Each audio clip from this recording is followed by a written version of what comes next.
Shalom, selamat pagi saudara yang dikasih dalam Tuhan, puji Tuhan. Pagi hari ini kembali lagi kita akan merenungkan firman Tuhan di dalam program Bible and Coffee. Saudara yang dikasih dalam Tuhan, saya rindu setiap pagi membagikan kebenaran firman Tuhan buat setiap kita.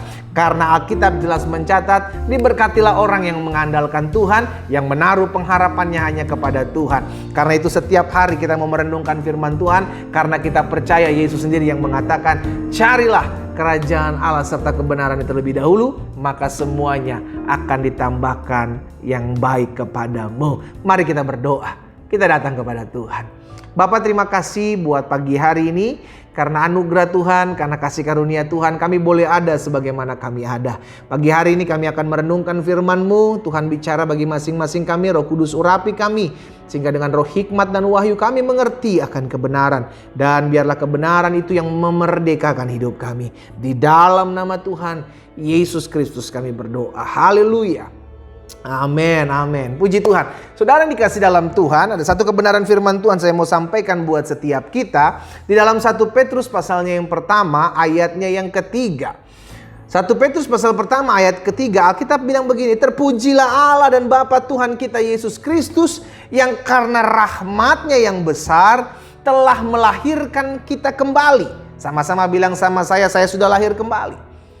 Ini yang Alkitab catat sebagai lahir baru. Telah melahirkan kita kembali oleh karena apa? Kebangkitan Yesus Kristus dari antara orang mati. Dilahirkan kembali kepada apa? Kepada suatu hidup yang penuh pengharapan.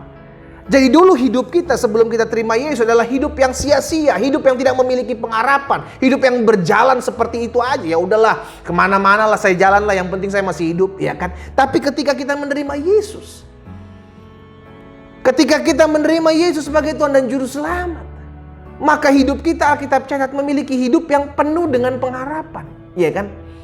Apa maksudnya hidup penuh dengan pengharapan? Kita berharap bahwa hal-hal baik terjadi dalam hidup kita. Kita berharap bahwa doa-doa kita dijawab oleh Tuhan. Kita berharap apa yang Tuhan janjikan dalam hidup kita, itu yang terjadi dalam kehidupan setiap kita. Kita berharap bahwa suatu hari nanti aku akan lihat pertolongan Tuhan. Kita berharap rumah tangga kita dipulihkan. Kita berharap kita disembuhkan dari sakit penyakit. Kita berharap dan tetap terus berharap. Jangan sampai kita menjadi orang-orang yang kehilangan pengharapan. Tahukah saudara? Orang-orang yang kehilangan pengharapan akan gampang sekali membunuh dirinya. Kenapa? Karena dia berpikir, udahlah gak perlu lagi lah cari-cari Tuhan, ngapain? Saya udah doa juga gak ada jawaban doa kok. Saya udah berpengharapan tapi sampai sekarang saya belum melihat pemulihan terjadi dalam rumah tangga saya, dalam ekonomi saya. Mana kata Tuhan mengasihi saya? Terjadi intimidasi iblis. Iblis masuk. Iblis mulai menyerang. Hari-hari ini yang iblis lakukan adalah mematikan pengharapan anak-anak Tuhan.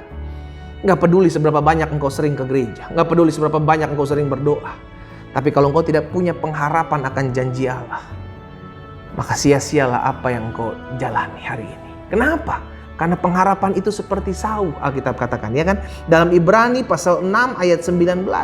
Pengharapan itu seperti sau, pengharapan itu seperti jangkar yang kuat, aman bagi jiwa kita. Jadi pengharapan membuat kita kuat, pengharapan membuat kita aman, jiwa kita aman.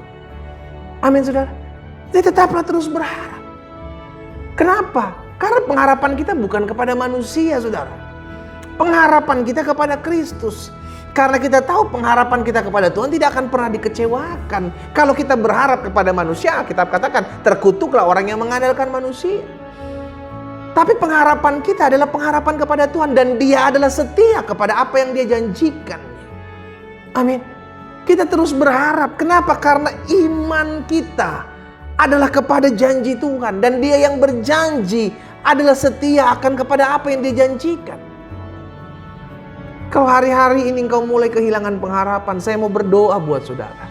Kalau hari-hari ini engkau sudah mulai kehilangan pengharapan, karena itulah yang diinginkan oleh iblis.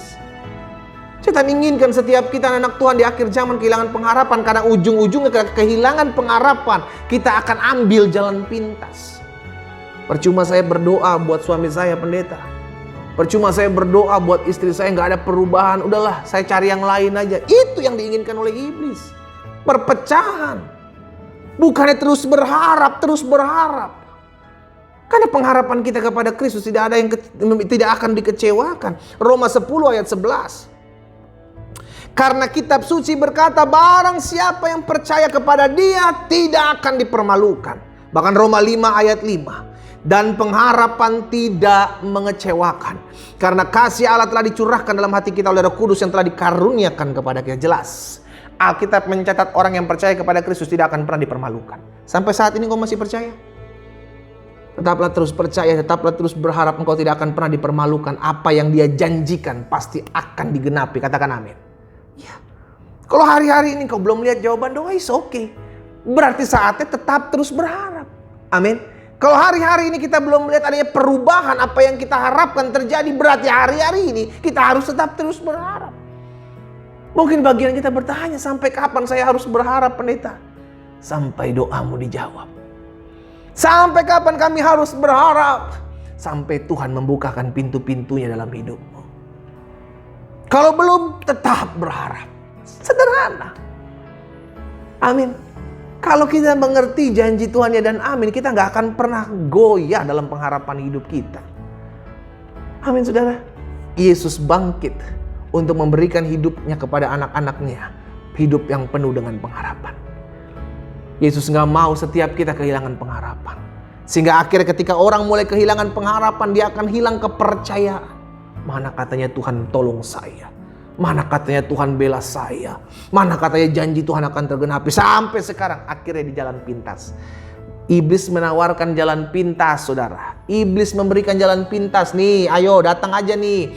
Datang aja ke dukun, datang aja ke paranormal. Nanti dia tolong. Cukup potong ayam hitam. Patahkan itu dalam nama Yesus. Saudara dikasih dalam Tuhan, Yesus memberikan jalan keluar, bukan jalan pintas. Di jalan keluar selalu ada proses. Dalam proses itu kita semakin dewasa.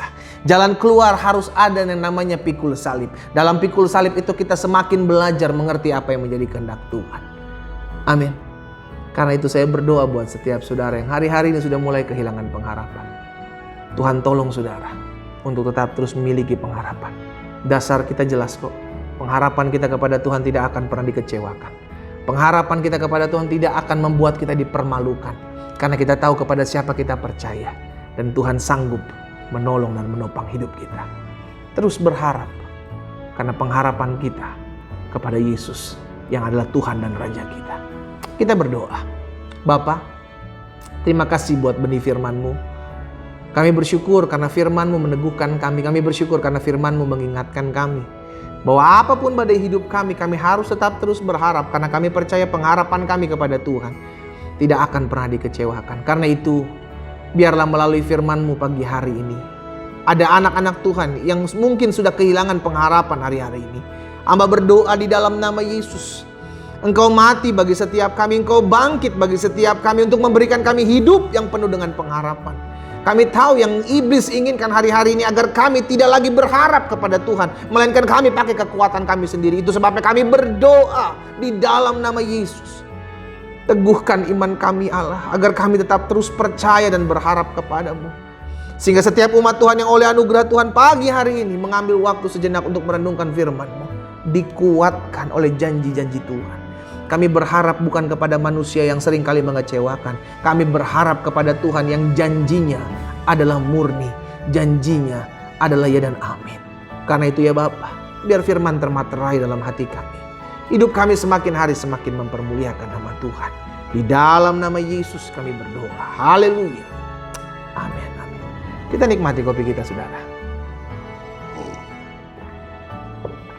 Haleluya. Dia tetap Tuhan yang menjawab setiap doa-doamu. Bagian kita adalah tetap terus berharap. Tuhan Yesus memberkati kita.